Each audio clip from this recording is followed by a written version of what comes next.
12th standard கெமிஸ்ட்ரியில் இன்றைக்கி நம்ம ஒரு முக்கியமான ஒரு கொஷின் பார்க்க போகிறோம். இது ஆக்சுவலாக 3 மார்க், சம்டைம்ஸ் வந்து 5 மார்க்கில் கேட்பாங்க. அதாவது என்ன கொஷின்னு பார்த்திங்கன்னா, மேக்னெட்டிக் செப்ரேஷன் ப்ராசஸ். ஒரு மேக்னெட்டிக் ஓர் பார்ட்டிகல்ஸ் எப்படி வந்து செப்ரேட் ஆகுது அப்படின்றது தான். ஃபஸ்ட் பாயிண்ட் பாருங்கள், it is based on the difference in the magnetic properties of the ore and impurities.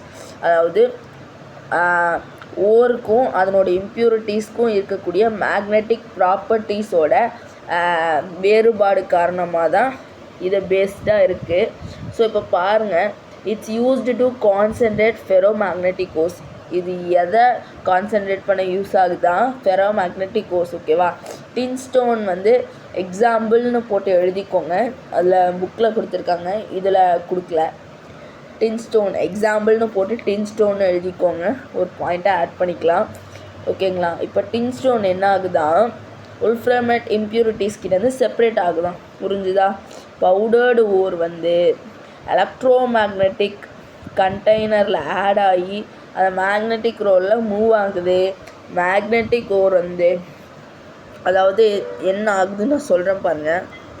So இந்த கொஷின் நான் சொல்கிற ஸ்டோரியில் தான் இருக்குது. ஃபஸ்ட்டு என்ன பண்ணணும், நான் சொன்னேன் இந்த டின் ஸ்டோன் வரைக்கும் எழுதிக்கோங்க. ஃபஸ்ட்டு 3 பாயிண்ட் அப்படியே எழுதிக்கோங்க. அதுக்கடுத்து என்னென்ன எழுதணுன்னா, சொல்கிற கதையாக நல்லா உள்வாங்கிட்டு அதை பாயிண்ட்டாக எழுதிக்கோங்க. புரியாது. ஃபஸ்ட்டு என்ன ஆகுது, இந்த மேலே இருக்க அந்த இது மூலயமா ஓர் என்ன ஆகுதான், நல்லா தூளாகி இந்த மேக்னெட்டிக் வீலில் வந்து ஃபால் ஆகுதான். இந்த வீல் வந்து ஒரு பெல்ட் சுற்றிகிட்டே இருக்குது. ஸோ புரிஞ்சுதா? அதாவது என்ன ஆகுது, இந்த மேலே இருக்க இந்த ஒரு மிஷின் மூலயமா பவுடர்டு ஓர் வந்து ஒரு மேக்னெட்டிக் வீல் இருக்கக்கூடிய ஒரு பெல்ட் ரோல் ஆகிட்டே இருக்காது. அதில் வந்து இந்த பவுடர்டு ஓர் வந்து கொட்டுது.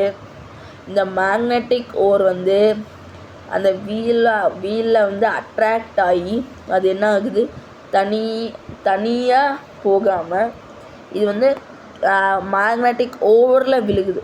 ஓகேவா? அதுவே நான் மேக்னெட்டிக் ஓவர்ஸ் இம்ப்யூர் பார்ட்டிகல்ஸ் இருக்கு இல்லையா, அது வந்து இந்த மூவிங் அந்த பெல்ட்டை விட்டு தனியாக போய் கொட்டுது. புரிஞ்சா?